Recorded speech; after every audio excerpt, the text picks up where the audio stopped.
pagi para hadirin, saya Amanda. Pada kesempatan kali ini saya akan membahas mengenai cara mengurangi overthinking. Sebelumnya pasti kalian udah pada tahu kan, apa sih overthinking itu? Ya, bener banget. Overthinking dikenal sebagai cara berpikir berlebihan. Dampak buruk dari overthinking ini adalah dapat menyerang kesehatan mental, lalu lambat laun juga akan menyerang kesehatan fisik. Jika ada quotes yang mengatakan bahwa overthinking will kill you, itu benar adanya. Tadi yang seperti aku bilang bahwa overthinking itu dapat membunuh kita secara mental maupun fisik.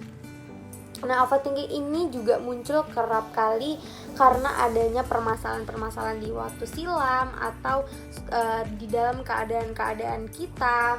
Lalu muncul juga dari kenangan yang pilu ketika kita mungkin dulunya pernah merasa gagal, ketika kita ingin mencoba lagi, pasti ada perasaan overthinking itu kayak, aduh bisa gak ya, takutnya nanti gagal lagi kayak kemarin. Nah, itu salah satu dari contoh dari overthinking. Misalnya kayak kita di masalah-masa sekarang, kita suka overthinking tentang masa depan, kita bisa gak ya untuk menjalaninya, kita bisa gak ya untuk sukses ke depannya. Lalu overthinking ternyata dapat menjadi kondisi yang berbahaya. Penelitian telah menunjukkan bahwa overthinking dapat meningkatkan resiko masalah kesehatan mental. Apabila kesehatan mental terganggu, kemungkinan overthinking menjadi lebih tinggi dan menjadi lebih sulit untuk mengatasinya. Overthinking juga cenderung memicu masalah tidur. Nah, tadi aku bilang bahwa overthinking juga dapat membunuh kita secara fisik. Ini salah satu caranya, yaitu memicu masalah tidur. Ketika kita sudah insomnia, kita jadi imun kita jadi berkurang, kesehatan fisik kita juga otomatis kita berkurang.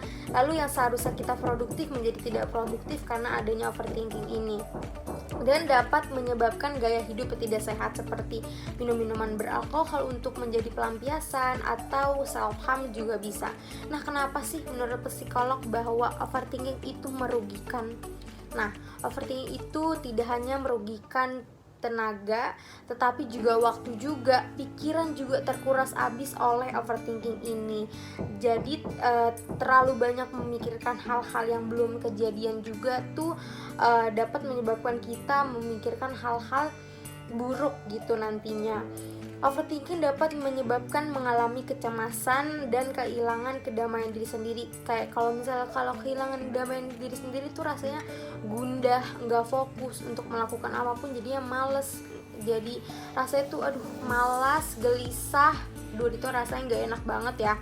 Otak dan pikiran hanya akan dihantui dengan perasaan benar atau tidak, yang kita akan kayak ingin melakukan ini benar nggak ya, ini benar kayak, atau ini salah gitu. Jadi overthinking juga dapat menyebabkan pikiran tidak benar, ada perasaan yang benar atau tidak, dan malah akan terjebak dengan permasalahan yang itu saja dan tidak memikirkan solusinya. Lalu tips dari overthinking itu yang pertama, perhatikan pikiran kesadaran.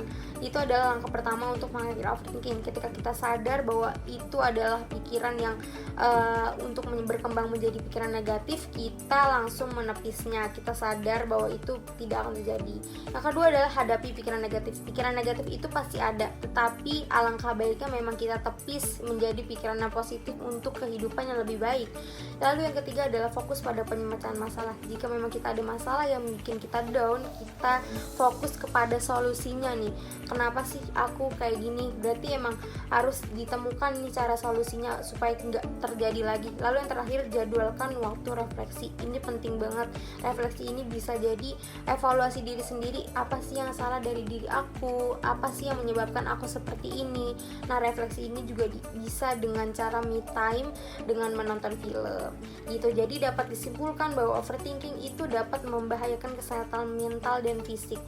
Dan jika tidak ditangani dengan baik, overthinking itu dapat menyerang mental kita seperti stres dan depresi. Maka dari itu memang kita sepatutnya untuk berpikir positif agar hidup menjadi lebih tenang, lebih damai, dan fokus kepada ke depan, dan fokus juga pada hal-hal yang masih bisa kita lakukan sekarang gitu. Sekian dari saya, kurang lebihnya mohon maaf. Selamat pagi.